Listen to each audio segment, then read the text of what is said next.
জীবনে বিশেষ করে দুইটা পাপ আমরা কেউ করব না ইনশাল্লাহ। বলেন, আপনাদেরকে খুব কষ্ট হচ্ছে? দুইটা পাপ জীবনে করবেন না, সবাইকে অঙ্গীকার করতে হবে আজকে। কয়টা? শুনেন, আপনি এক ওয়াক্ত নামাজ পড়েন নাই, আল্লাহ চাইলে মাফ করে দিবে। ভুলে জেনা করে ফেলেছেন, আল্লাহ চাইলে মাফ করে দিবে। ভুলে একজনকে গালি দিয়ে ফেলেছেন, আল্লাহ চাইলে মাফ করে দিবে। ভুলে ফজরের নামাজে জাগতে পারেন নাই বা ইচ্ছে করে জাগেন না, একদিন আল্লাহ চাইলে মাফ করে দিবে। রোজা একটা করেন না, আল্লাহ চাইলে মাফ করে দিবে। দুইটা গুনাহ এমন আছে যেটা আল্লাহ কখনো মাফ করবে না। কয়টা?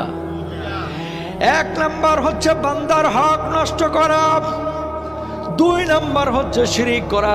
প্রিয় ভাইরা আমার, কলিজার টুকরা আমার, খবরদার ভাইয়ের সম্পদ হয়ে ভাইয়ের সম্পদ নষ্ট করেন না, ভাই হয়ে ভাইয়ের সম্পদ নষ্ট করেন না, ভাই হয়ে বোনের সম্পদ মেরে দিয়েন না, আরেকজনের হক নষ্ট করে আরেকজনের জমি দখল করেন না। আল্লাহর কসম করে বলে কিয়ামতের ময়দানে আপনি মাপ পাবেন না। বিশ্বনবী বসে আছেন এইভাবে, আল্লাহর নবীর কাছে একজন সাহাবীর লাশ আনা হলো। নবীজিকে বলা হলো, নবীজি তার জানাজার নামাজটা পড়ায় দেন।